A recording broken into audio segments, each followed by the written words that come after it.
Hi guys, good morning. मैं धीरज कुमार। तो guys आज हम देखने वाले हैं क्लास 10 की मैथमेटिक्स चैप्टर हमारा 3 चल रहा है। और इसमें हम लोग प्रश्नावली 3 कैच कर रहे हैं। जैसा कि हम लोग इसमें कुछ क्वेश्चन पहले से भी कर लिए हैं और हम लोगों का लगभग यहाँ से 1 से लेकर 5 तक क्वेश्चन कर लिया गया है। और यदि आप 1 से लेकर 5 तक क्वेश्चन को नहीं देख पाए हैं तो आप प्लेलिस्ट में जा कर के आप देख सकते हैं। वहाँ पर 1 से लेकर 5 तक क्वेश्चन को अपलोड कर दिया गया है। और गाइस, अगर वीडियो आपको पसंद लगे तो आप चैनल को सब्सक्राइब कीजिएगा और लाइक कीजिएगा और दोस्तों में शेयर करना ना भूलिएगा। तो गाइस, हम अब आज सवाल नंबर 5वें के बाद 6वें को देखने वाले हैं। और जैसा हम यहाँ देख पा रहे हैं कि सवाल नंबर 6वें में कहा जा रहा है कि मेवे के 700 ग्राम के पैकेट की लागत 72 रुपये। यानी कहा जा रहा है कि एक मेवा का पैकेट है और उस मेवा के पैकेट का जो उसमें वज़न है वो 700 ग्राम है और उसकी जो लागत है वो 72 रुपये से आ रही है, यानी 72 रुपये मिल रहा है। और इसके बाद उस मेवे के पैकेट में कहा जा रहा है कि इसमें कुछ काजू की भी, यानी कुछ काजू भी भरा हुआ है और इसके बाद शेष आपके किशमिश भी है।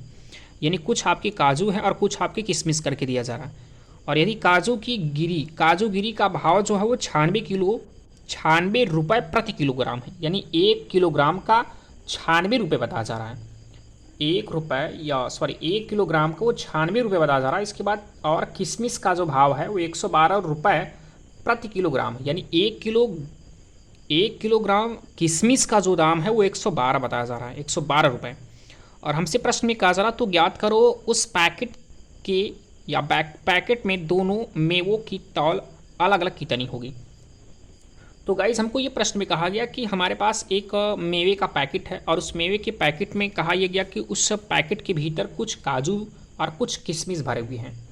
और हमको ये नहीं पता है कि कितना काजू भरा हुआ और कितना हमारा किशमिश भरा हुआ है। तो हम यहाँ पर ये समझेंगे, जैसे मान लीजिए अगर मैं आपको यहाँ पर ये समझाने का प्रयास कर रहा हूँ कि जैसे ये माना हमारे पास एक पैकेट है। इस पैकेट के भीतर मान लीजिए कि ये मेवे का पैकेट है और इस मेवे के पैकेट में कुछ काजू और कुछ क्या है, किशमिश करके दिया जा रहा है। यहाँ पर किस लिखा जा रहा है तो किशमिश आप समझ सकते हैं।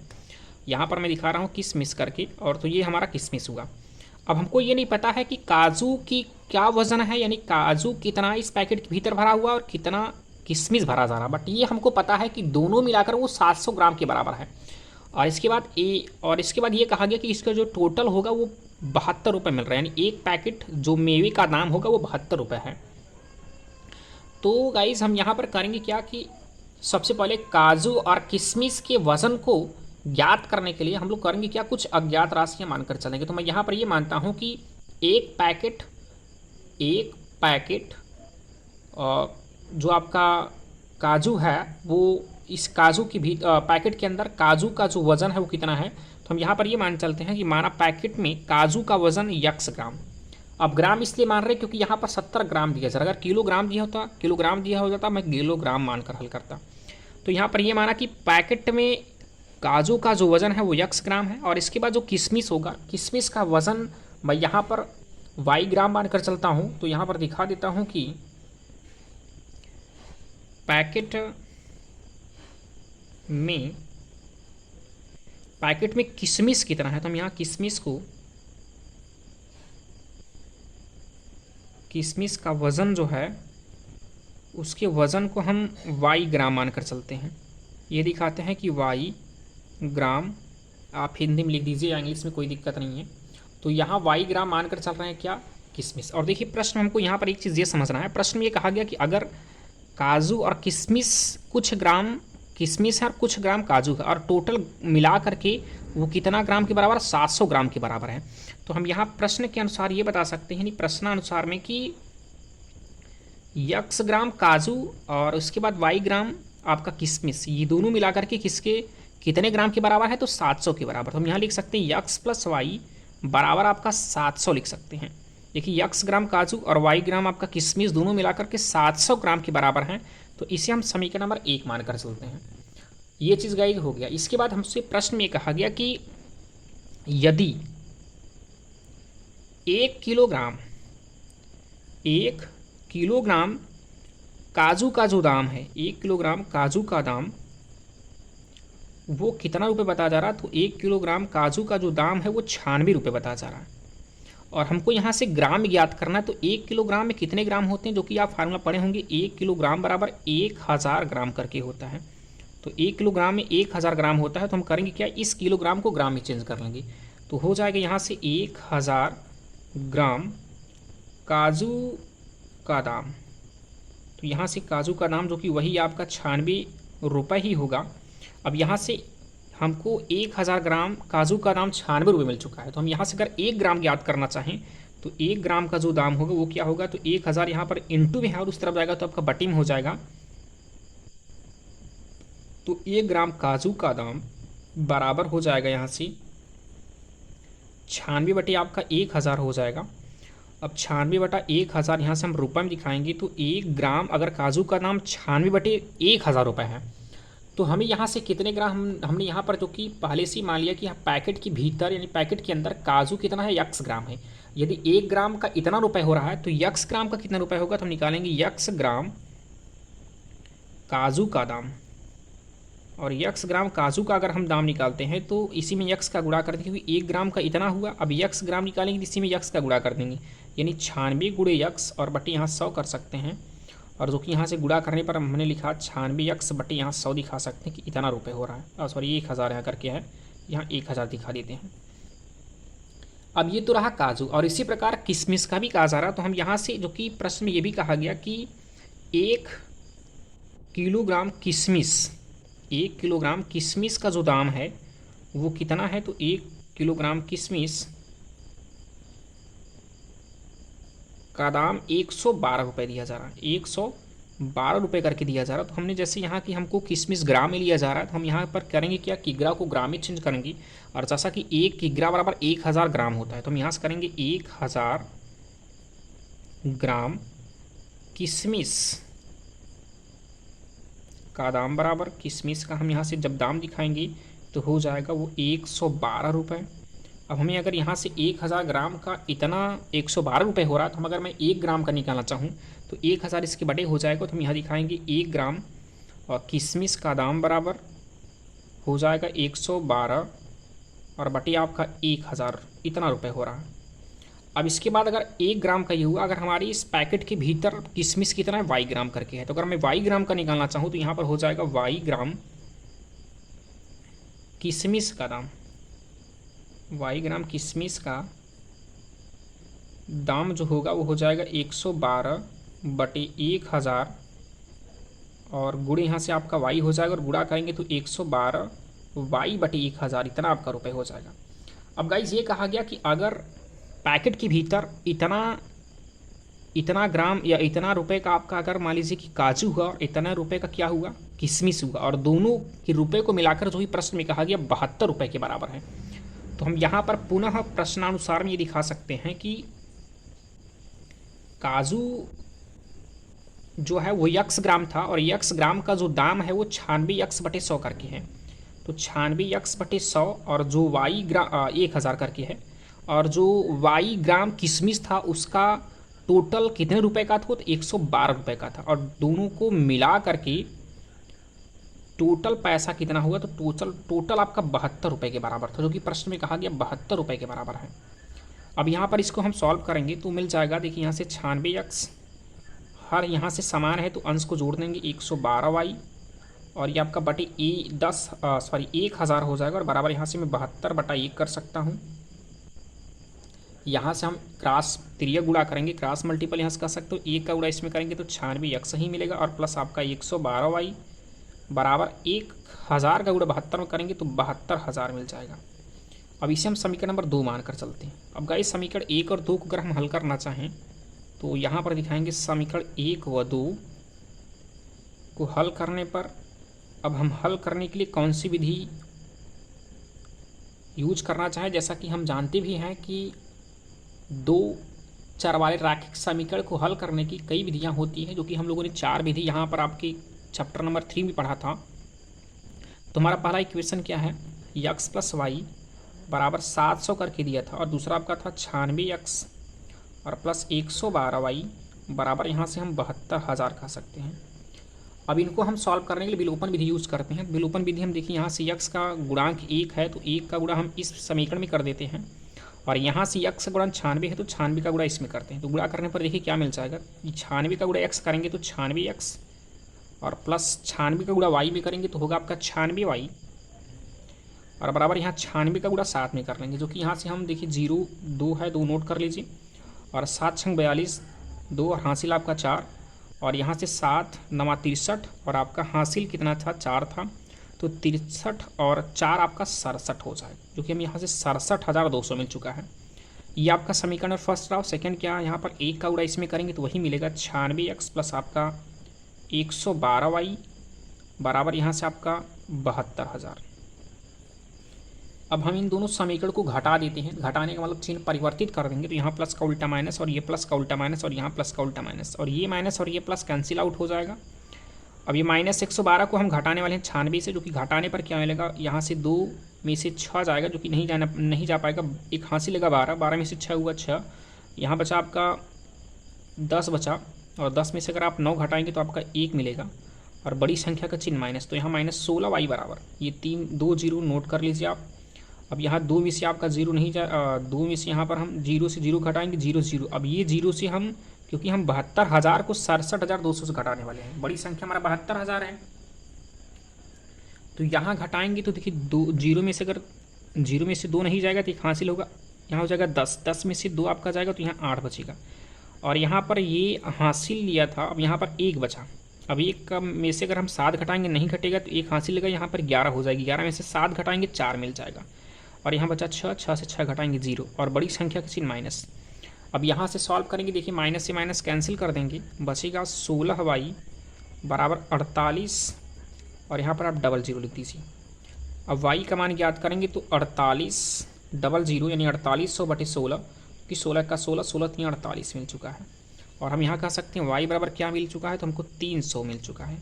तो यहाँ y का मान 300, तो y मैंने जो कि माना ये था कि पैकेट में किशमिश का जो वजन था वो y माना था, तो y का मान हमें 300 मिल चुका, मतलब y का मान 300 और वो किशमिश का वजन वो 300 ग्राम हो जाएगा। अब इसके बाद हम यहाँ y का मान मिल चुका है, तो x का भी मान ज्ञात करना है, तो हम यहाँ से करते हैं क्या कि y का मान समीकरण नंबर 1 में रख देते हैं, तो यहाँ लिखेंगे y का मान समीकरण 1 में रखने पर, अब समीकरण 1 में रखने वाले हैं, तो समीकरण 1 क्या है हमारा, जो कि मिला हमको x प्लस वाई बराबर 700 करके था। अब यहाँ से प्लस 300 है, x का मान y का मान 300 मिल चुका है, तो y के स्थान पर मैं 300 रखने वाला हूँ, तो x प्लस यहाँ से हो जाएगा हमारा 300 बराबर 700 हो जा रहा है। अब x ये प्लस 300 पक्षांतर करेंगे तो माइनस हो जाएगा, तो 700 माइनस 300, और घटाने पर हमको यहाँ 400 मिल जाएगा, तो मैं ये कह सकता हूँ कि x का मान 400 मिल चुका है। और गाइज हम यहाँ पर जब प्रश्न को माने थे कि अगर पैकेट के अंदर या पैकेट में काजू का जो वजन था वो x ग्राम मान करके, x का मान यहाँ पर हमको 400 मिल चुका है, तो 400 ग्राम काजू का वजन, और y ग्राम मैंने माना था किशमिश, और y की वैल्यू हमको 300 मिल चुकी है, तो मैं 300 ग्राम दिखा सकता हूँ कि किशमिश का, जो कि यहाँ पर टोटल करने पर 700 ग्राम के बराबर हो जाएगा, यहाँ पर 700 ग्राम के बराबर हो जाएगा। देखिए 400 और 300 जोड़ेंगे तो हमारा 700 ग्राम के बराबर। तो ये गाइस क्वेश्चन नंबर 6वां हुआ रहा। अब सवाल नंबर 6 में अगर मान लीजिए मैंने जो क्वेश्चन अभी समझा कर दिक्कत है, तो आप वीडियो की एक बार पुनः आप देख सकते हो। और गाइज मैं आपको एक रिक्वेस्ट करूँगा कि जब भी आप वीडियो को देखिएगा तो डाउनलोड करके ना देखें, आप हमेशा प्रयास ये बनाइए कि वीडियो को ऑनलाइन देखें। ऑनलाइन देखने का प्रयास करेंगे तो ज़्यादा बेहतर होगा। तो चलिए अब हम लोग सवाल नंबर 7वें को देखने वाले हैं, और सवाल नंबर 7वें में क्या कहा जा रहा है गाइस उसको हम लोग समझते हैं। तो देखिए यहाँ पर सवाल नंबर 7वें में कहा जा रहा कि किराए पर पुस्तक देने वाली किसी पुस्तकालय का प्रथम 3 दिनों का एक नियत किराया है। मतलब यहाँ पर ये कहा जा रहा कि पुस्तक देने का जो उनका रूल है वो कहा जा रहा कि अगर आप प्रथम 3 दिन तक पुस्तक को लेकर पढ़ते हैं या कुछ भी करते हैं तो उसका किराया नियत लगेगा। नियत का मतलब ये होगा कि जो पहला दिन लगेगा वही दूसरा दिन, वही तीसरा दिन लगेगा। लेकिन अगर 3 दिन के बाद अगर हो रहा है तथा उसके बाद प्रत्येक अतिरिक्त दिन का अलग किराया लगेगा, यानी उसके बाद अगर आप यूज कर रहे हैं, बुक को पढ़ रहे हैं, तो उसका अतिरिक्त माने उसके बाद उसका अलग किराया लगेगा। सरिता ने 7 दिनों तक एक पुस्तक रखने के लिए 27 रुपये अदा किए। मतलब अगर 27 रुपये अदा करी 7 दिन के लिए, अगर 7 दिन में 27 रुपये अदा की, तो हम यहाँ समझ सकते हैं कि 7 दिनों में उसका 3 दिन जो कि नियत है वो नियत भाड़ा देगी, और नियत भाड़ा 3 दिन का देगी, और बचे कितना हमारा 4 बचेगा। 4 दिन अतिरिक्त हो रहा है तो अतिरिक्त 4 दिन का अतिरिक्त अलग भाड़ा लेगी। यह दिया जाएगा। जबकि सूसी ने एक पुस्तक 5 दिन तक रखने की 21 रुपये अदा की, और वही चीज़ अगर सूसी ने 5 दिन तक अगर किताब को लेकर के पढ़ा या रखा, तो 5 दिन में हम समझ सकते 3 दिन हमारा क्या हो जाएगा, 3 दिन हमारा नियत हो जाएगा और 2 दिन बचेगा, 2 दिन हमारा अतिरिक्त हो जाएगा। टोटल मिलाकर के 21 रुपये पेमेंट दे रही है। और कहा गया कि नियत किराया तथा प्रत्येक अतिरिक्त दिन का किराया ज्ञात कीजिए। तो हमें नियत और प्रत्येक अतिरिक्त दिन का किराया ज्ञात करना है। तो गाइस इसको हम लोग समझते हैं। तो सबसे पहले हमको ये समझना होगा कि जो 3 दिन का नियत किराया है वो कितना होगा। तो 3 दिन का नियत किराया को अगर हम मानते हैं कि सबसे पहले ये मानते हैं कि प्रश्न में कि जो प्रश्न में नियत किराया को लेकर बात हो रही है तो वो क्या होगा। तो सबसे पहले ये मानते हैं कि प्रथम माना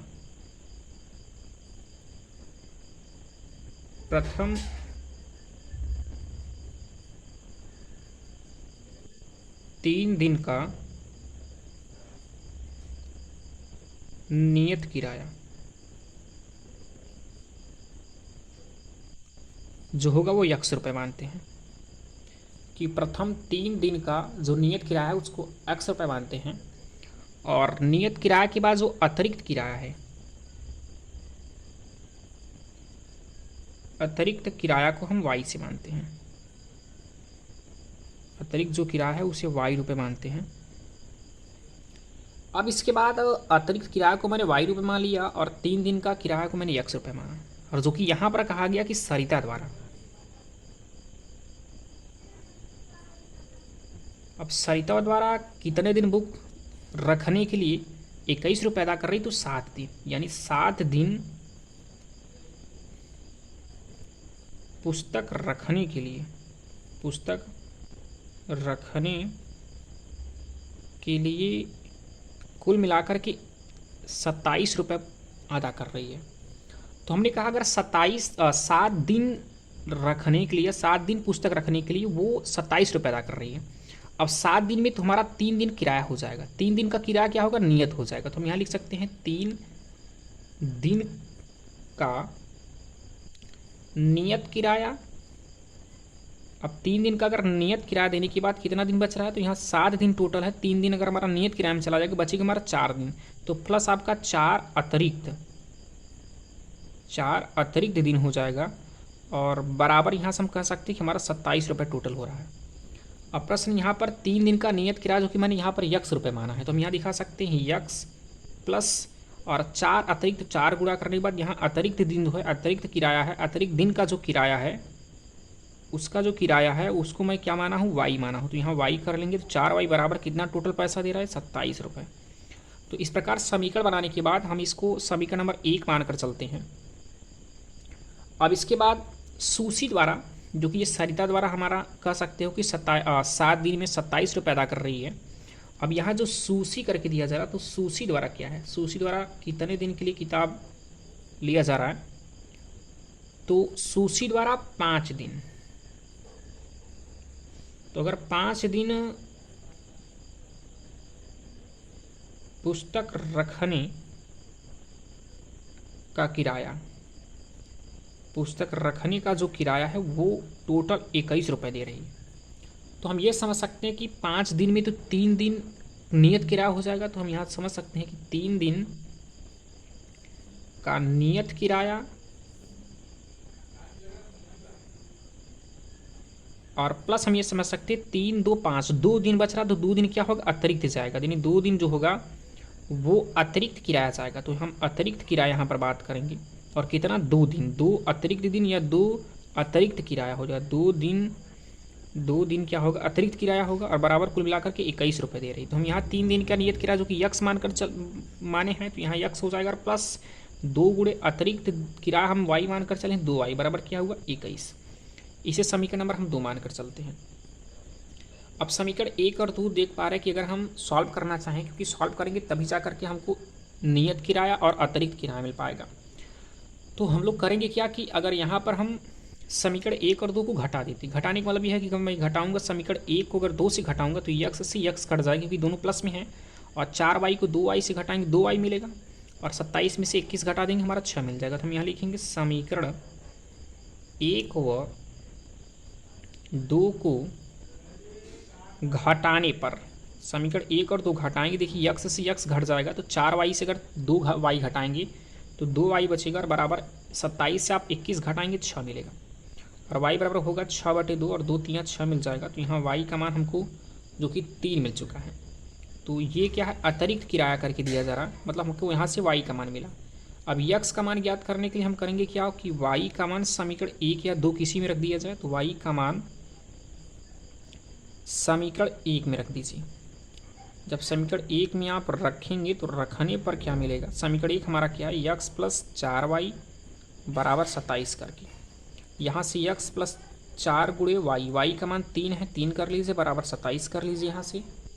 अब यहाँ से हम करेंगे यक्स प्लस 4 3 12 बराबर 27, ये प्लस 12 पक्षांतर कर देंगे तो माइनस में हो जाएगा, और यहाँ यक्स का मान जो कि घटाने पर हमको 5 मिल जाएगा। तो हम समझ सकते हैं कि यक्स का मान 5 मिलने का मतलब यह है कि जो मैंने यहाँ पर 3 दिन का नियत किराया माना था, देखिए यहाँ से 3 दिन का जो नियत किराया माना था वो यक्स बराबर, यहाँ यक्स का स्थान पर क्या मिल चुका है 5, यानी 5 रुपये होगा। नियत किराया 5 रुपये होगा, और जो अतिरिक्त किराया है y बराबर मैं यहाँ 3 ज्ञात कर चुका हूँ, तो हम ये समझ सकते हैं कि अतिरिक्त किराया हमारा कितना होगा, 3 रुपये करके दिया जा रहा है। तो ये गाइस हमने देखा क्वेश्चन नंबर हमारा 7वां करके दिया जा रहा था, और इसमें हम देख सकते हैं कि नियत किराया हमारा 5 रुपये होगा, और जो अतिरिक्त किराया होगा वो 3 रुपये करके दिया जाएगा। अब गाइज हम क्वेश्चन सॉल्व कर रहे हैं 8वें को लेकर के, जो कि 8वें में भी बहुत ही बढ़िया क्वेश्चन दिया जा रहा है, और हम लोग भी इस क्वेश्चन को समझते हैं। इस क्वेश्चन में कहा क्या जा रहा है, इस क्वेश्चन में ये कहा जा रहा है कि कुछ धन किसानों के बीच बराबर बराबर बांटा जाना है। यदि 2 किसान कम होते हैं तो प्रत्येक को 50 रुपये अधिक मिलते हैं, यानी अगर 2 किसान कम हो जाते हैं तो 50 रुपये अधिक मिल जाते हैं। उसके बाद यदि किसानों की संख्या 2 अधिक होती है, यानी किसानों की संख्या अगर 2 अधिक हो रहे हैं तो प्रत्येक किसान को 30 रुपये कम मिलते हैं। तो कुल धनराशि और कुल किसानों की संख्या ज्ञात करनी है। तो गाइज हमको बहुत ही बढ़िया ढंग से समझना होगा प्रश्न, क्योंकि ये प्रश्न बहुत ही इंपॉर्टेंट करके दिया जा रहा है, और जो कि ये क्वेश्चन नंबर मैंने कहा आपका 8वां करके दिया जा रहा है।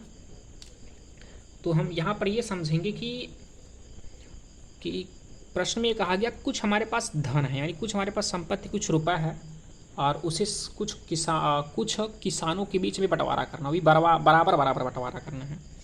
तो लेकिन हमें ये नहीं पता है कि किसानों की संख्या या कितने किसान हैं, हमारे पास कितना धन है वो भी नहीं पता है।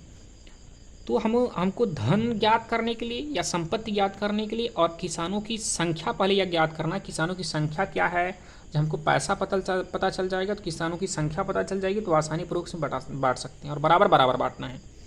तो हम यहाँ पर करने वाले हैं क्या, सबसे पहले हम ये मानते हैं कि कुल संपत्ति हमारे पास कितना है। तो या संपत्ति या कुल धन दिखा सकते हो, तो माना कुल धन या धनराशि मान सकते हो, कुल धनराशि बराबर यक्स रुपये। ये माना कि यक्स रुपये आपका धनराशि हुआ, और इसके बाद ये मानते हैं कि टोटल किसानों की संख्या क्या होगी। तो हम यहाँ पर मानेंगे कि कुल किसानों की संख्या, और यहाँ पर किसानों की संख्या को किसी दूसरी अज्ञात राशि y से मानकर चलते हैं, ये y मानकर चलते हैं। अब यहाँ प्रश्नानुसार में बहुत ही ध्यान से समझना होगा। ये रहा आपका यक्स रुपये। अब ये यक्स रुपये हमें किसके बीच बांटना है, टोटल हमारे पास यक्स रुपये धनराशि है, उसको y मतलब किसानों के बीच बांटना है। मैंने ये माना किसान आपके y हैं। अब यक्स टोटल रुपये हुआ और किसान y, और कहा गया प्रश्न में पहले कि यदि 2 किसान कम हो, तो ये किसानों की संख्या y थी, अगर 2 किसान इसमें कम हो रहा है तो टोटल पैसा और किसानों की संख्या, ये पैसा टोटल किसानों की संख्या में कहा जा रहा कि 50 रुपये अधिक हो रहा, तो यहाँ प्लस 50 कर देंगे। अब इसके बाद हम करेंगे क्या, यक्स बटे वाई माइनस 2, और ये प्लस यक्स बटे वाई, इस तरह पक्षांतर करेंगे तो माइनस यक्स बटे वाई हो जाएगा, बराबर 50 कर लेंगे, और इसे हम समीकरण नंबर 1 मानकर चलेंगे।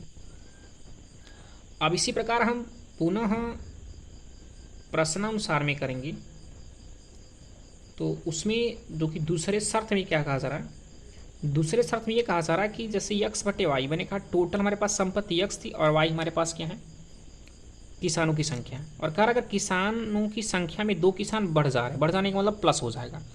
तो यहाँ पर अगर बराबर बांटना है तो बराबर मैंने एक्स बटे वाई किया, एक्स बटे वाई इसमें 2 जोड़ दिया तो कह रहा 30 रुपये क्या हो जा रहा है, कम हो जा रहा है।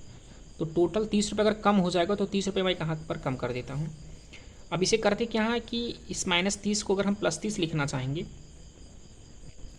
तो हमको करना क्या चीज़ होगा कि इस -30 को इस तरफ पक्षांतर करेंगे, इसको भी इस तरफ पक्षांतर करेंगे, या इसको इस तरफ पक्षांतर कर लेते हैं, इसको इस तरफ। अगर ये -30 इस तरफ आएगा +30 हो जाएगा, और यक्स बटे वाई +2 इस तरफ आएगा तो माइनस में हो जाएगा। तो यानी यहाँ पर बचेगा क्या, यक्स बटे वाई, और ये प्लस भी इस तरफ जाएगा तो माइनस यक्स बटे वाई +2, और बराबर क्या होगा, ये -30 इस तरफ आएगा तो +30।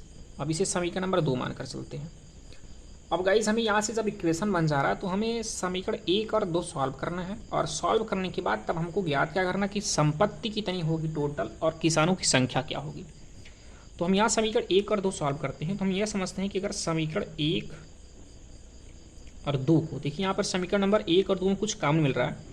यहाँ -x बटे वाई है और यहाँ पर क्या +x बटे वाई। अगर मैं इनको इनके साथ जोड़ देता हूँ तो इससे ये कट जाएगा, इनके साथ ये जोड़ने पर क्या होगा, कट जाएगा। तो हम समीकरण 1 और 2 को जोड़ते हैं, लिखते हैं जोड़ने पर।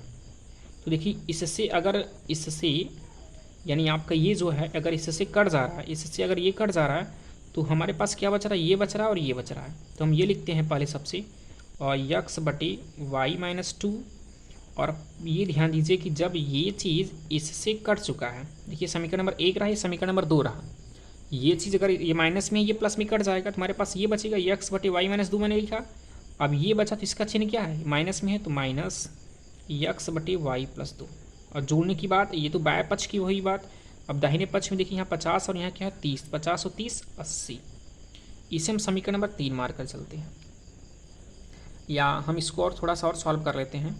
मैं यहाँ यक्स कॉमन भी कर सकता हूँ, 1 बटे यहाँ बचेगा वाई -2 माइनस यहाँ बचेगा 1 बटे वाई +2, ब्रैकेट क्लोज करते हैं, बराबर 80 कर लेते हैं। इसके बाद देखिए यहाँ से यक्स को मैंने बाहर किया है। अब इसके बाद मैं ब्रैकेट के अंदर जो लिखा जा रहा है इसको सॉल्व करेंगे। तो वाई -2 और वाई +2 जो कि एक कोष्टक में a + b और एक कोष्टक में a - b का फार्मूला बन रहा है, तो हो जाएगा y² - 4 जो कि a² - b²। इसका गुणा इसमें करेंगे एक में तो हो जाएगा y +2 और माइनस से माइनस कर लीजिए, y 1 का गुणा y में करेंगे तो y मिलेगा, और -1 का गुणा 2 में करेंगे, -2 में करेंगे तो माइनस माइनस प्लस 1 दूनी 2, तो यहाँ +2 मिल जाएगा। ब्रैकेट क्लोज कर लीजिए, बराबर यहाँ से 80 हुआ। देखिए -y और +y कट भी जाएगा, यहाँ बचेगा क्या, यहाँ बचेगा यक्स, कोष्टक के अंदर क्या बचेगा, देखिए ये +2 ये भी +2, 2 2 4 हो जाएगा, बटे आपका y² -4, ब्रैकेट क्लोज, बराबर यहाँ 80 लिख सकते हो।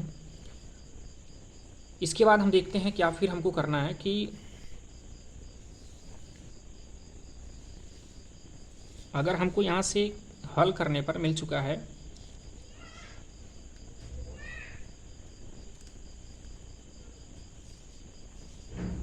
तो देखिए गाइस, हमको यहाँ से हल करने पर क्या मिला, अभी तक हमको मिला यक्स ब्रैकेट के अंदर 4 अपॉन यहाँ से वाई² -4 करके दिया गया, ब्रैकेट क्लोज, और इक्वल टू यहाँ से 80 मिल चुका है।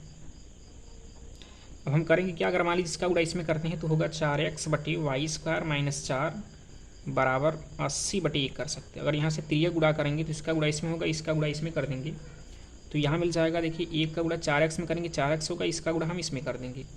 तो पहले 1 का गुणा 4x में करेंगे तो 4x बराबर, इसका गुणा इसमें करेंगे तो 80, और कोष्ठक के अंदर वाई² -4। अब यहाँ से अगर हम यक्स का मान ज्ञात करें तो ये 4 जो गुणांक उस तरफ जाएगा बटी में हो जाएगा, तो हो जाएगा हमारा टोटली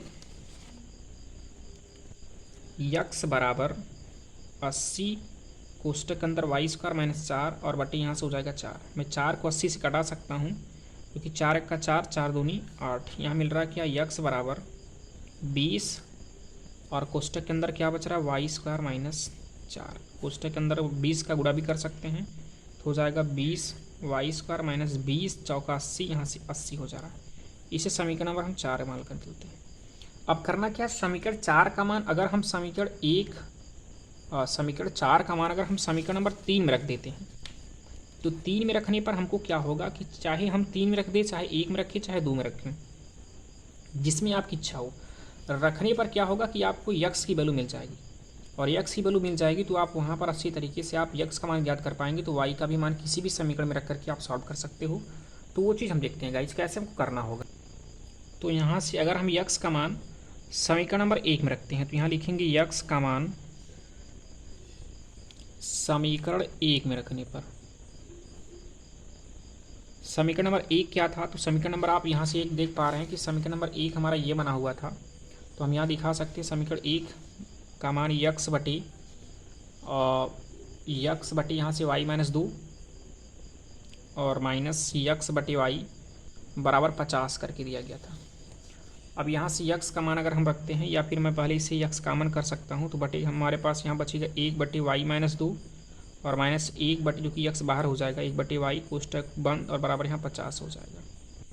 अब यहाँ से हम यक्स के स्थान पर रख देंगे, यहाँ पर वैल्यू हो जाएगा क्या, या और भी सॉल्व कर लेते हैं तब रखते हैं। यहाँ पर देखिए वाई माइनस 2 और वाई का एलसीएम करेंगे तो वाई माइनस 2 और ब्रैकेट के अंदर या ब्रैकेट के बाहर वाई हो जाएगा। वाई का गुणा 1 में करेंगे तो वाई और माइनस 1 का गुणा वाई में करेंगे तो वाई मिलेगा और ये माइनस 1 और ये माइनस 2 माइनस माइनस प्लस आपका 2 हो जाएगा। ब्रैकेट क्लोज इक्वल टू यहाँ से हम 50 कर लेते हैं यानी 50, ये minus Y plus Y cut जाएगा तो बचेगा यक्स और कोष्टक में क्या बच रहा है 2 बटे इसका गुणा इसमें करेंगे तो वाई स्क्वायर माइनस वाई का गुणा 2 में करेंगे 2 वाई, ब्रैकेट क्लोज यहाँ से बराबर 50 कर लेते हैं। अब यहाँ से यक्स का मान हम रखते हैं, यक्स का मान क्या मिल चुका हमको 20 वाई स्क्वायर और माइनस 80 करके है, ये ब्रैकेट के अंदर है और यहाँ बचा आपका 2 है तो हम इंटू 2 करते हैं और बटे आपका हो जाएगा वाई स्क्वायर माइनस 2 वाई बराबर हमारे यहाँ से 50 बटा 1 कर सकते हैं। 2 का गुणा इसमें करेंगे तो 20 दूना 40, 40 वाई स्क्वायर माइनस 8 दूनी 16 160 हो जाएगा और बराबर यहाँ से इसका गुणा इसमें करेंगे 50 गुणा वाई स्क्वायर हम करेंगे तो 50 वाई स्क्वायर और माइनस ये माइनस 50 दूना 100 और यहाँ से 100 वाई हो जाएगा। अब यहाँ से पक्षांतर करके हम करेंगे क्या, देखिए यहाँ से प्लस 40 वाई स्क्वायर कुछ तरफ पक्षांतर करेंगे माइनस में हो जाएगा तो यहाँ होगा 50 वाई स्क्वायर, इसको इस तरफ जाएगा तो माइनस 40 वाई स्क्वायर हो जाएगा और ये आपका माइनस 100 को इस तरफ ही रहने दीजिए, 100 और वाई जो है 100 वाई कर दीजिए और ये माइनस 160 इस तरफ जाएगा तो क्या होगा प्लस 160 और बराबर 0 हो जाएगा। अब यहाँ से और सॉल्व करते हैं कि 50 वाई स्क्वायर में से 40 वाई स्क्वायर जाएगा तो 10 वाई स्क्वायर बचेगा माइनस 100 वाई और प्लस आपका 160 बराबर 0। यहाँ से गाइस मैं कॉमन भी कुछ कर सकता हूँ, 10 कॉमन कर सकते हैं तो 10 कॉमन करेंगे तो मिल जाएगा 10 कॉमन करेंगे तो वाई स्क्वायर माइनस 10 धाम में 100, यहाँ 10 वाई बच रहा है और प्लस यहाँ से 10 का भाग 160 में करेंगे तो 16 मिल जाएगा बराबर 0। ये 10 आपका पक्षांतर करेंगे तो बटी में हो जाएगा 0 बटी 10 हो जाएगा, 10 का भाग 0 में करेंगे 0 मिल जाएगा। यहाँ पर बचेगा वाई स्क्वायर माइनस 10 वाई और प्लस 16 बराबर 0। अब यहाँ पर हमको गुणनखंड करना होगा, गुणा करने पर 16 और जोड़ने पर 10 आना चाहिए। तो गाइस हमारे पास 2 ऐसे नंबर चूज करना है कि गुणा करने पर 16 मिले और जोड़ने पर 10 मिल जाए। तो 8 दूनी 16 और 8 दो 10, तो हम यहाँ गुणनखंड कर लेते हैं वाई स्क्वायर माइनस 8 प्लस 2, देखिए 8 और 2 10 हो जाएगा और 8 का गुणा 2 में करेंगे 16 और ये वाई बच रहा वाई कोष्टक के बाहर प्लस 16 बराबर 0। तो वाई स्क्वायर माइनस का गुणा इस प्लस करेंगे माइनस हो जाएगा, वाई का गुणा 8 में करेंगे तो 8 वाई और ये माइनस प्लस माइनस वाई का गुणा 2 में करेंगे 2 वाई और प्लस 16 बराबर 0। यहाँ पर देखिए वाई कामन मिल रहा है तो वाई माइनस 8 मिल जाएगा और इसमें आप माइनस 2 कामन करेंगे तो वाई माइनस 8 मिल जाएगा बराबर 0। वाई माइनस 8 को एक तरफ कामन कर लेते हैं और वाई माइनस 2 को एक तरफ कर लेते हैं बराबर 0। वाई माइनस 8 को अगर आप 0 के बराबर लेंगे तो ये प्लस 8 हो जाएगा। तो हमें यहाँ से वाई का मान क्या मिल चुका है गाइस, 8 मिल चुका है और एक्स का मान यहाँ से हो जाएगा क्या वाई माइनस 2 बराबर 0, ये माइनस 2 उस तरफ जाएगा तो प्लस 2 मिलेगा। तो गाइस हमें यहाँ वाई की वैल्यू 2 ना लेकर के हमें 8 लेना होगा, क्योंकि हमें जो वाई है वो किसानों की संख्या हमें 8 लेनी होगी और 2 ना लेकर के। तो अगर हम यहाँ से 2 भी आप ले सकते हैं, यदि 2 लेंगे तो आपका संपत्ति कुछ और मिलेगा, अगर 8 लेकर चलेंगे तो संपत्ति कुछ और मिलेगा। तो हम यहाँ समझ सकते हैं कि y का मान 8 मिला है। अब x का मान ज्ञात करने के लिए y का मान अगर हम समीकरण नंबर 1 या 2 किसी में रख देते हैं, अगर 1 में ही रखते हैं तो जैसा कि समीकरण नंबर 1 मैंने यहाँ पर लिखा है, यहाँ पर देख पा रहे हैं आप, वही आप लिख सकते हैं क्या, x बटे वाई माइनस 2 और माइनस एक्स बटे वाई और बराबर 50 करके। अब इसमें हम रखते हैं क्या, वाई का मान। तो यहाँ यक्स कॉमन करते हैं कोष्टक के बाहर, यक्स मैंने बाहर कर दिया, यहाँ बचा 1 बटे, यहाँ वाई के स्थान पर 8 लिखेंगे तो हो जाएगा 8 माइनस 2 और माइनस 1 बटे वाई और वाई के स्थान पर क्या लिखेंगे 8, कोष्टक बंद बराबर 50 हो जा रहा है। अब देखिए यहाँ से यक्स मैंने बाहर ही किया है, 1 बटे 8 में से 2 जाएगा 6 बचेगा और माइनस 1 बटे 8, ब्रैकेट बाहर कर दिए बराबर आपका 50 हुआ। इनका हम एलसीएम करेंगे तो 8 संग 48, इधर से हमको 48 मिल चुका है, 8 का 1 का 8 और 6 1 का 6, कोष्टक बंद। यहाँ यक्स से यक्स कर लीजिए बराबर 50 हुआ। तो यहाँ से यक्स बराबर, या अभी करते यक्स बराबर नहीं करेंगे, तो 8 में से 6 आपका 2 बचे यहाँ आपका 48 बराबर 50 करते हैं और 2 बटे 48 को मैं कटा भी सकता हूँ, तो 1 का 2 और 24 दूना 48, यहाँ 24 है। अब यक्स बराबर ये 24 को पक्षांतर करेंगे तो 50 गुणे 24 हो जाएगा, जो कि हर में है और इधर पक्षांतर करने पर अंश में हो जाएगा, और यक्स को मैं यहीं पर रखा हूँ। तो यहाँ से यक्स बराबर हो जाएगा क्या, 24 का गुणा हम 5 करेंगे तो 5 चौके 20 के 0 और हासिल लगा आपका 2 और 5 दूनी 10, 10 और 2 12 हुआ और 1 0 आप उतार लीजिए। तो यहाँ से यक्स का मान हमको क्या मिल चुका है 1200। तो हम ये कह सकते हैं गाइस कि यक्स का मान 12 और वाई का मान हमको 8 मिल चुका है। तो हम जो कि यहाँ पर यक्स के स्थान पर, जो कि हमारे इस प्रश्न में जब मैंने सॉल्व माना था इधर से, तो यक्स का मान 1200 मिल चुका है। यानी हम ये कह सकते हैं कि कुल धनराशि 1200 रुपये था और वाई का मान 8 मिल चुका है। तो हम ये कह सकते हैं कुल किसानों की संख्या कितनी थी, 8 थी। किसानों की संख्या 8 थी और कुल धनराशि जो हमारे पास संपत्ति था वो 1200 रुपये करके था।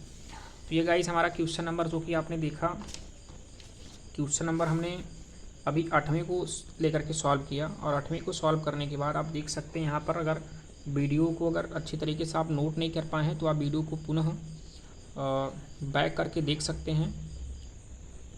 अब गाइस हम सवाल नंबर 9 पे चर्चा करने वाले हैं, जो कि नौवां सवाल जो है उसमें क्या कहा जा रहा है उसको हम लोग देखते हैं कि। तो गाइस इसमें 9वां क्वेश्चन ये कहा जा रहा है कि एक व्यक्ति ने कुल 75,000 रुपये की पूंजी लगाई। इसका एक भाग 12% वार्षिक ब्याज की दर पर और शेष भाग 10% वार्षिक ब्याज की दर पर लगाया।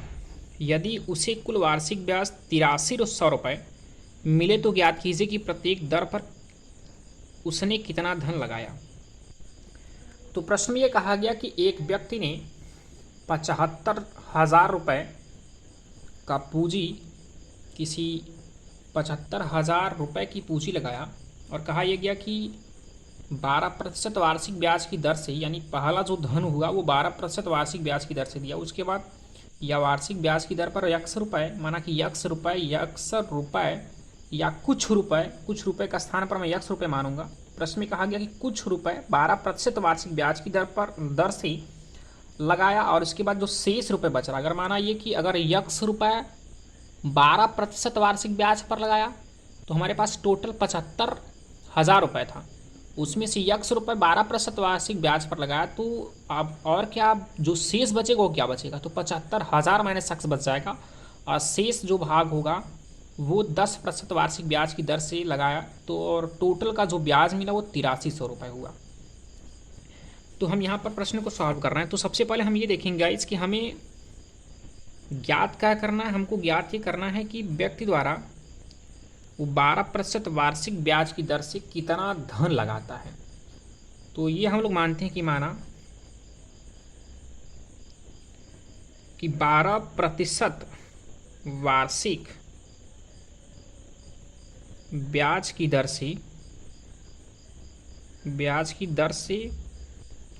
कितना रुपए लगाया या कितना पूंजी लगाया, तो हम ये दिखाएंगे। तो 12% वार्षिक ब्याज की दर से यक्स रुपये धन लगाया। यदि यक्स रुपये 12% वार्षिक ब्याज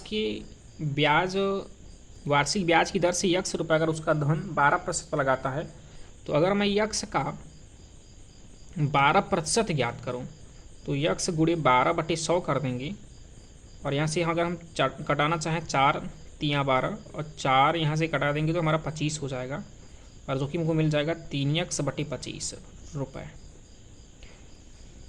ये आपका ब्याज रहा, ये आपका 3x बटे क्या रहा, 25 आपका ब्याज रहा। अब इसके बाद अगर 12% यक्स रुपये में लगाया तो हम कह सकते हैं कि 10% वार्षिक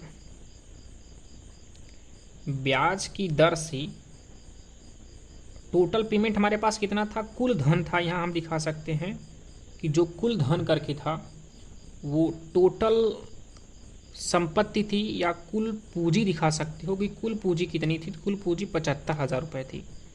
तो 75,000 रुपये में अगर यक्स रुपये 12% लगा देता है तो कितना बचेगा, तो हमारे पास बचेगा 75,000 माइनस एक्स। अब इसे 10% लगाता है तो इसका जो ब्याज होगा, इस पर ब्याज होगा 75,000 माइनस एक्स गुणित 10/100। और यहाँ से जब इसको हम कटा देंगे 0 से 0 तो मिल जाएगा 75,000 माइनस एक्स बटे 10। ये आपका ब्याज हुआ। और 12 और 10% जब ब्याज लगाकर इतना पूंजी लगाने के बाद उसको टोटल ब्याज कितना मिल रहा है, तो हमने कहा कि 12% पर 3x बटे 25 ब्याज मिल रहा है, इस पर इतना ब्याज मिल रहा है। और हमारे प्रश्न में कहा गया कि टोटल जो ब्याज मिल रहा है, यानी प्रश्नानुसार में ये कहा गया कि टोटल जो ब्याज मिल रहा है वो 8300 के बराबर है। तो हम ये लिख सकते हैं कि 3x बटे 25 और प्लस आपका 75,000 माइनस एक्स बटे 10। टोटल दोनों का जो ब्याज है 12% का भी 10% का भी, दोनों का ब्याज 8300 रुपये है। तो अब यहाँ से हम सॉल्व करेंगे तो हमें यक्स जो कि 12% पर कितना धन, यानी जो यक्स की वैल्यू हो वो ज्ञात करनी है। तो यहाँ सॉल्व करेंगे 25 और 10 का एलसीएम 250 हो जाएगा। यहाँ 25 और 10 का एलसीएम 50 भी निकाल सकते हैं, ऐसे भी कर सकते हैं, जैसे भी आपकी इच्छा हो। अगर चलिए 50 मानकर सॉल्व करें, मान लीजिए हम यहाँ पर 25 और 10 का एलसीएम करेंगे 50 आ जा रहा है। तो 25 का भाग 50 में करेंगे, 25 दूना 50 2 बार जा रहा, 2 का गुणा 3x में करेंगे, 2 3 6x और ये प्लस करते हैं। 10 का भाग 50 में करेंगे, 10 25 50 5 बार जा रहा, 5 का गुणा हम इसमें करने वाले हैं।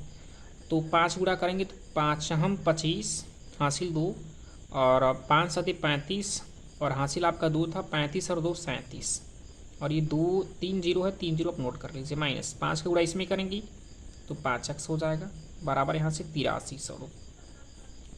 तो अब यहाँ करेंगे 6x को अगर मैं 5x से घटा देता हूँ तो हमारा यक्स बचेगा माइनस 37,500 सॉरी 37 है 3,75,000 हो जाएगा और बटे यहाँ से 50 बराबर 8300 बटे 1 कर लेते हैं। अब यहाँ तिर्यक गुणा करेंगे तो 50 और 1 का, यहाँ से मैं तिर्यक गुणा करूँगा तो 1 का गुणा इसमें करूँगा, इसका गुणा इसमें करूँगा। अब 1 का गुणा इसमें करेंगे तो होगा यक्स माइनस 3,75,000 बराबर 50 गुणा इसमें करेंगे तो हो जाएगा 8300 गुणे 50 करके। तो यहाँ हो जाएगा हमारा अगला स्टेप यक्स माइनस 37,500 बराबर 2 यहाँ 0 1 यहाँ 0 तो 3 0 पहले नोट कर लेते हैं। 5 गुणा 3 में करेंगे 5 3 15 और हासिल आपका 1 और 5 8 40 40 और 1 यहाँ से 41 कर लेते हैं। अब यक्स बराबर यहाँ से घटाएंगे तो होगा ये 4,15,000 है तो 4,15,000 माइनस 3,75,000 कर सकते हैं। यहाँ पर जब घटाएंगे देखिए 3 0 से 3 0 घट जाएगा। अब यहाँ से 5 से अगर 5 घटाएंगे 0 मिल जाएगा। 1 से अगर हम यहाँ घटाएंगे 7 नहीं जाएगा, 1 हासिल लेगा तो यहाँ हो जाएगी 11 11 में से 7 तो 4 बच जाएगा।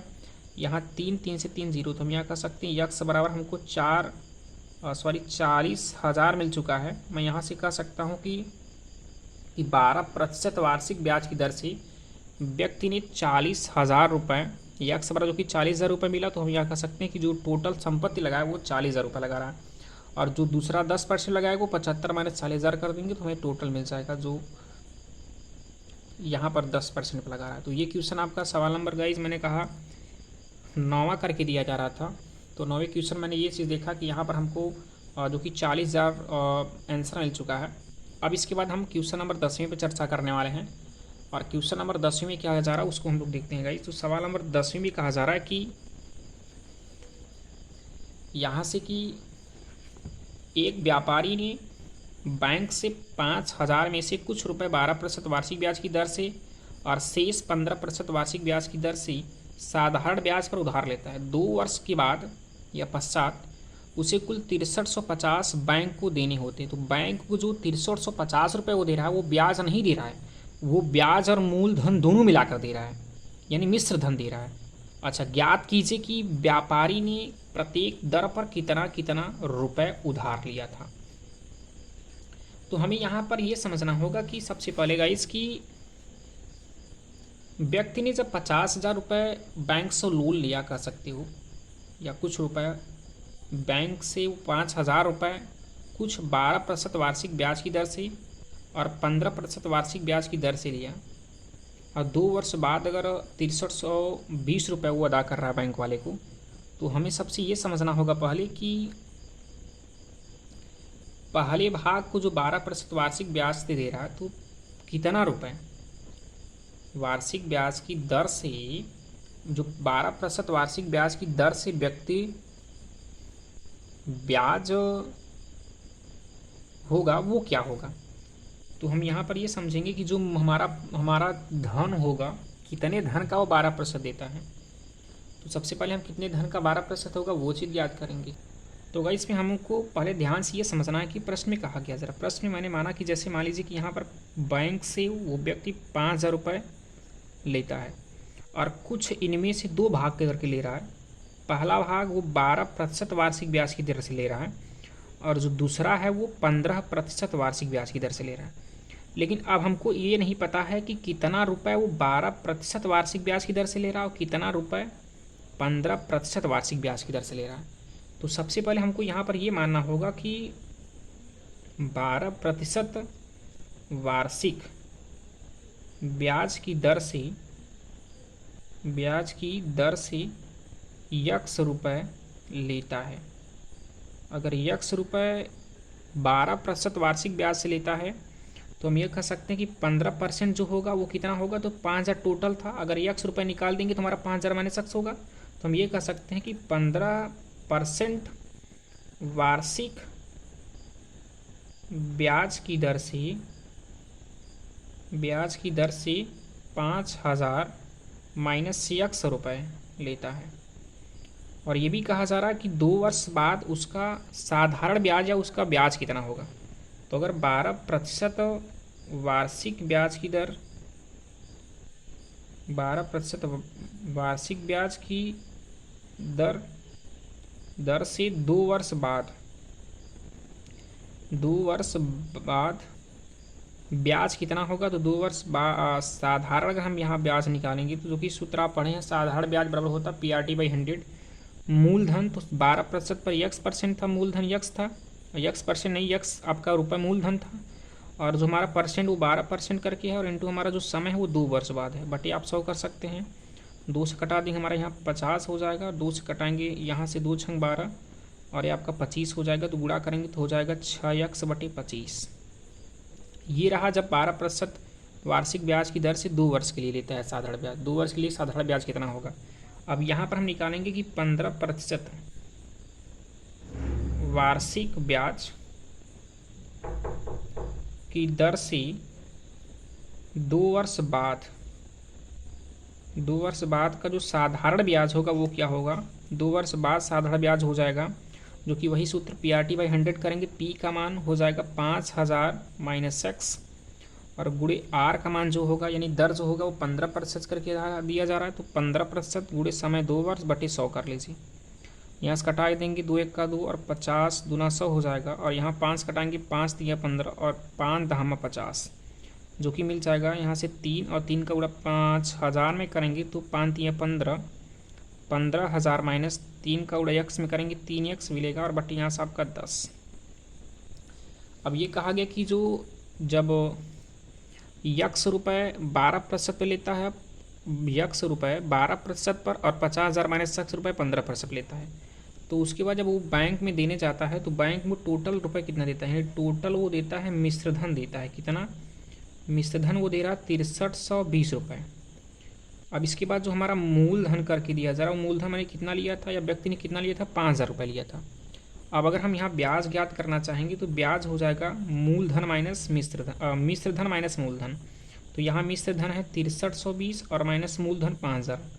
जब निकाल देंगे तो बच जाएगा यहाँ पर घटाने पर 0 से 0 0 और 3 से 2, 2 से 0 2, 3 से 0 3 और यहाँ से 6 में से आपका ये 5 घटेगा 1, यानी 1320 रुपये ब्याज। अब यहाँ टोटल जो ब्याज है वो 1320 के बराबर हो जाएगा। तो हम यहाँ से जो प्रश्नानुसार करेंगे, यहाँ से हम ये करेंगे, इसका 6x/5 6x/25 ब्याज था और इसका 15,000 माइनस 3x बटे आपका 10 करके, और टोटल जो ब्याज था वो 1320 रुपये के बराबर था। तो टोटल ब्याज यहाँ 1320 रुपये के बराबर था। तो हम इनको सॉल्व करेंगे तो 25 और 10 का एलसीएम 50 हो जाएगा। 25 दूना 50, 2 बार जा रहा, 2 का गुणा 6 में करेंगे, 6 दूनी 12x प्लस 10 पचे 50, 5 बार जा रहा है तो 5 का हम इसमें मल्टीपल करेंगे, 15 पचे 75 हज़ार माइनस 5 तियाँ 15x हो जाएगा बराबर 1320 बटे 1 कर लेंगे। यहाँ 15x को 12x से घटा देंगे तो मिल जाएगा -3x और प्लस 75,000 बटे 50 बराबर 1320 बटे 1 हो जाएगा। अब यहाँ पर हम इसका गुणा इसमें कर देंगे, इसका गुणा इसमें करेंगे तो होगा -3x प्लस 75,000 बराबर 1320 गुणा 50 में करेंगे तो 1320 गुणे 50 हो जाएगा। और यहाँ से हमको मिल जाएगा गाइस कि यहाँ से मिल जाएगा, हम गुणा कर लेंगे तो पहले यहाँ से गुणा कर लेंगे 50 का, ये हम यहाँ से देखते हैं -3x प्लस 75,000 बराबर, देखिए 2 0 है, 2 0 आप नोट कर लीजिए, 5 दूनी 10 0 और हासिल आपका 1, तो 5 ये 15 और 1 16, और इसके बाद यहाँ से 5 1 का 5, तो हमारा यहाँ से हो जाएगा 56,000। फिर से एक बार गुणा कर लेते हैं और शायद कहीं गलत हो रहा है, देखिए 2 0 उतार लिया गया और 5 दूनी 10 यहाँ 0, हासिल आपका 1, 5 ये 15 1 16 और हासिल 1 हुआ, 5 1 का 5 और 1 6, यहाँ हमारा 66,000 हो जाएगा। तो यहाँ से -3x नोट करते हैं। अब ये 75 को पक्षांतर कर देंगे, उस तरफ जाएगा तो हो जाएगा 66,000 माइनस 75,000। ये 66,000 है, ये आपका क्या है 75,000 है। जब इनको हम घटाएंगे तो घटाने पर क्या मिलेगा, -3x बराबर 3 0 से नोट कर लेते हैं, और ये 5 को की बड़ी संख्या 75 है, तो हम 5 को जब 6 से घटाएंगे तो नहीं घटेगा, तो 1 हमें हासिल लेना पड़ेगा, तो ये 15 हो जाएगा, और 15 में से 6 जो कि 9 बचेगा, और यहाँ से 6 बचा, एक हासिल जब दे दिया तो 6 बचा, 6 से 6 0, और यहाँ बड़ी संख्या का चिन्ह माइनस, तो माइनस से माइनस कट जा रहा, तो यक्स बराबर क्या मिला 9,000 बटे 3 कर लेंगे, 3 3 9, तो यहाँ हम कह सकते हैं कि यक्स का मान हमको 3,000 मिल चुका है। तो हम ये कह सकते हैं कि व्यक्ति द्वारा जो पहला वार्षिक ब्याज पर 12% वार्षिक ब्याज पर यक्स रुपये लिया था, यक्स का मान 3,000 रुपये, तो हम कह सकते हैं कि आपका 3,000 रुपये 12%, 3,000 रुपये यहाँ से 12% वार्षिक ब्याज पर लिया था, और 3,000 के बाद 2,000 बचेगा, 2,000 वो 15% वार्षिक ब्याज पर लिया था। तो गाइज हम यहाँ पर ये क्वेश्चन को देखिए कि जो 12% वार्षिक ब्याज की दर से वो 3,000 रुपये लिया था, और 15% वार्षिक ब्याज की दर से वो कुल मिलाकर कितना लिया था 2,000 रुपये। तो गाइज़ ये रहा आपका क्वेश्चन नंबर 10वां। तो गाइज़ अगर हमारे वीडियो आपको पसंद आई हो तो प्लीज़ आप लाइक कीजिएगा, सब्सक्राइब और अपने दोस्तों में शेयर करना ना भूलिए। तो गाइज़ आज के लिए इतना ही, ओके, थैंक यू।